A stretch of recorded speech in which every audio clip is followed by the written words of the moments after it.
دوستان عزیزم، درود و مهر. امیدوارم هر کجای این دنیا هستین حال دلتون عالی باشه. امروز آموزش یک میان وعده یا صبحانه خیلی مقوی رو داریم که با این غذای خوشمزه میتونید روزتون رو پر انرژی شروع کنید. بریم که با هم دیگه مراحل درست کردنش رو ببینیم.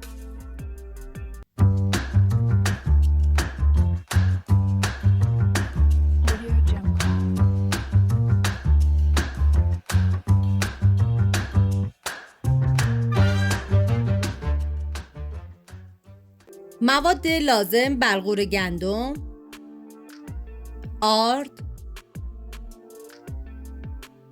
شیر، کره حیوانی، شیره انگور و عسل و ادویه هم شامل زردچوبه، نمک و پودر دارچین هستش. من اندازه های دقیق و داخل دیسکریپشن نوشتم. حالا بلغوری که من از شب قبل خیس کردم و میریزم داخل قابلمه و بعد از اون مقدار آب بهش اضافه میکنم و میذارم تا بلغور کاملا بپزه. ببینید خشیل یکی از خوشمزه ترین میان وعده و دسرهای سنتی ایرانی هستش که فوق العاده مقوی و انرژیزاه و بهتون پیشنهاد میکنم دست به کار بشین و این دسر سنتی خوشمزه رو درست کنید، به خصوص برای وعده صبحانه که میتونید روزتون رو پر انرژی شروع کنید. و دیگه زمان میدم تا این بلغور کاملا بپزه. توی این فاصله آردی که داریم و میریزم داخل ظرفی و بعد از اون شیر رو بهش اضافه میکنم و هم میزنم تا کاملا با هم دیگه مخلوط بشن و گلوله از آرد داخل شیر باقی نمونه. ببینید حتی شما میتونید آردو به مدت 1 الی 2 دقیقه تفت بدید و بعد از اون شیر رو بهش اضافه بکنید. حالا من هم میزنم و ببینید شیری که میخوان توی این مرحله استفاده کنید حتما بذارید به دمای محیط رسیده باشه و بعد از اون با آرد مخلوط کنید. هم میزنم تا کاملا با هم دیگه مخلوط بشن و میذارمشون کنار.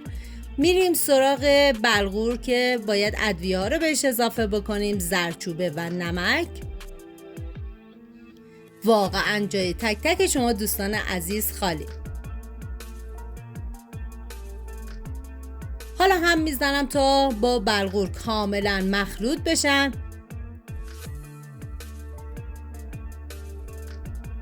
زمان پخت این خشیدم تقریبا 1.5 ساعت هستش و بعد از اون دیگه این دسر خوشمزمون آماده است. و بعد از اینکه تقریبا بلغورا کاملا پخته شدن دوباره من یه هم میزنم و بعد از اون شیر و آردی که با هم دیگه مخلوط کرده بودم و به بلغور اضافه میکنم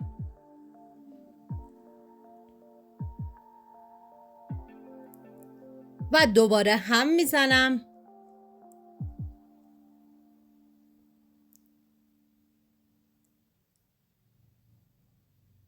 و بعد نیم ساعت آخرم بهش کره حیوانی رو اضافه میکنم.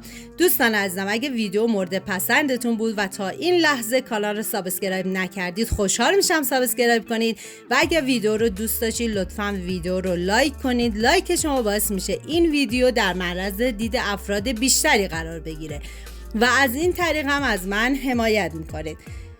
و بعد از اینکه کره رو مخلوط کردید نیم ساعت میذارید با حرارت کم کاملا بپزه و بعد از اون این خشیل خوشمزه ما آماده است. امیدوارم درست کنید در کنار خانواده از خوردنش لذت ببرید و در آخر با پودر دارچین، شیره انگور، عسل و کره ذوب شدم تزیینش میکنیم.